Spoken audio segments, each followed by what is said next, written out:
my name is Bill, and as I say, I come from Monaghan, on the borders of Ireland.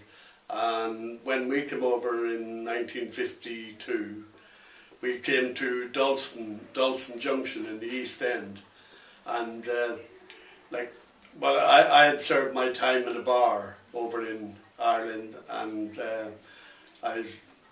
even though I was underage, I got the full money of a barman's rate living in, because we couldn't get a flat together at that time, you know, seeing that we had just arrived in London, and I think there was 5 of us in the family, so you know, so it's hard to get accommodation for everybody together. Get a place. So we had to scatter out. My father and myself went to a couple of rooms, and then my mother and my sister and the other brother, they went to another place. So until we finally got enough money together to enable us all to live together, you know.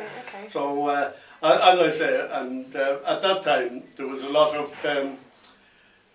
Jewish people in the Dalston area, and there was I think they were called the black shirts or something like that. There was a lot of trouble in the East End from them and that, you know.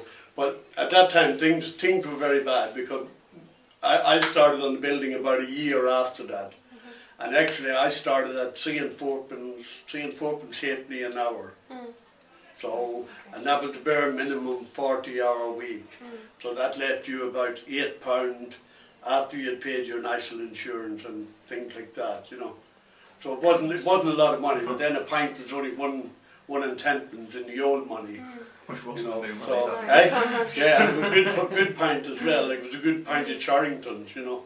So it was the best beer that you could get around then, you know. And my God, I was fond of the beer then, I tell you. Yeah, so as I said then, I went to work in the buildings then for 5 or 6 years, and went to all the Irish dance halls, like the Lochamara, the Kilburn, up in Kilburn High Road, the 4 Provinces at Canonbury, the Breaknock, quite a lot. And I mean that's how a lot of us got jobs, by you know, by word of mouth from other people, because we never actually went to labour exchanges or anything like that, because it was pointless going to labour exchanges at that time, you know. Why is that? So you either met somebody in the pub when they passed on where they were working, and then you were working there, and so forth like that. So the pub became our labour exchange, if you like, you know. Yeah. So was there quite a big Irish community when you moved very big Irish. Well, where we were, like in Dalston, and then we moved over to Caledonian Road. Well, that was even more Irish, because you had Holloway Road beside it and Highgate. No, I used to live there. Did you? Yeah, I used to walk there as well. Yeah. So anyway, as I said, there was a big Irish community, you know. And then it was good, like, I mean, even though times were hard, there was plenty of work. There was masses of work, but it was hard work, you know, very hard work, and even our own, like gang, you know, our own Irishmen, they became gang of men for a lot of the firms, because a lot of the firms were run by people like from different parts of Ireland, the West and Cork and Kerry, and a lot from Dublin, and they were very hard. Like if you didn't belong to a group. You know, you were sort of passed over, and you were given the worst jobs going, you know, things like that. Yeah. But we were what you call the culchies, whereas the man that came from Dublin, he was known as a Jackeen. Okay. Yeah, you know. So there's a big difference, you know. The Jackeen always looked down on the culchie, because they didn't think we were educated. Really? Not really. That's not very nice. Because they came from the city, you see. So Dublin was a big city, whereas we only came from little small towns throughout Ireland, like, you know. Okay. I'm surprised that sort of culture still existed over here. It's what I'd have thought. Yeah. You'd all group together. Oh no. Like I mean, as far as that goes, you did when you met on a building site and things like that, because you had to work together. So there was no point in one looking down.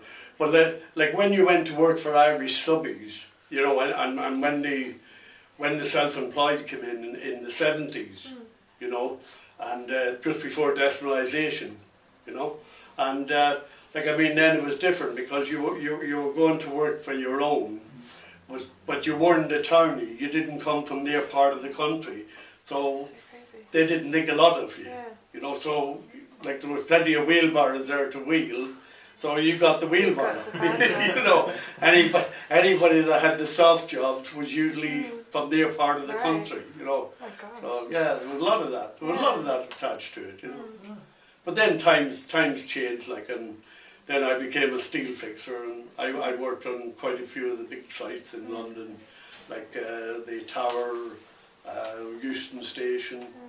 You know, the Barbican. I was in the Barbican. Were you at the Barbican? Yeah, I worked at the Barbican. yeah, the Barbican. I was in the Barbican for over 7 years, from 1970 up to nearly 77. Yeah. You know, because a lot of work there. So it was, yeah.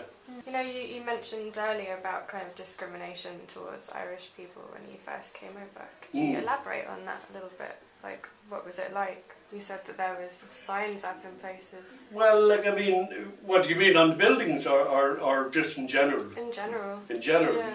Well, like, I mean, to be truthful, the rents and everything were very cheap here, but the accommodations were never big enough for families. You know, like, I mean, you know, for 5 people, say our family had 5 people, well, you had to have nearly half a house to accommodate that. So they weren't very regular, you know.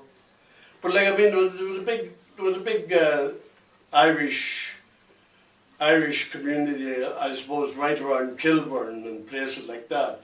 So if you went to them, you were more or less accepted. But like in places like Dalston, Tottenham, because Tottenham was mainly Jewish, Stamford Hill was mainly Jewish, Dalston was mainly Jewish, and then when you went further down to Kingston Road and right the way down to Shoreditch, then you came into the Cockney, you know, where the true Cockney was, if you like, you know, and that, yeah. Okay.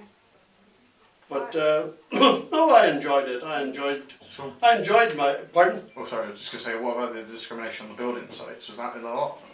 Well, like only at the beginning. Only at the beginning, because like I mean, the coloured people only came over in the 60s. You know, the coloured, like the carpenters, mainly they came over from the West Indies, and they came about the 60s, the same as the Hungarian people came over and races like that. You know, so of course then you got a lot of different nationalities on the building. So it became better then, because like it was taken over by firms like Lang's and G. Walker and Slater, Jarvis, Wimpy, Sullivan Coles, different firms like that. So everybody, you weren't working for the Irish, you were working for the actual firm. Yeah. You know, and everybody was paying what you call PAYE, pay as you go. You know, your income tax was taken off that, your national insurance and everything like that. So, so things became much better then. You know, because you either had a gang of men who gave you the orders, and that was fair enough because he was getting the orders from the main contractor anyway, and things like that. So the difference then stopped at that. You know, more or less. You know.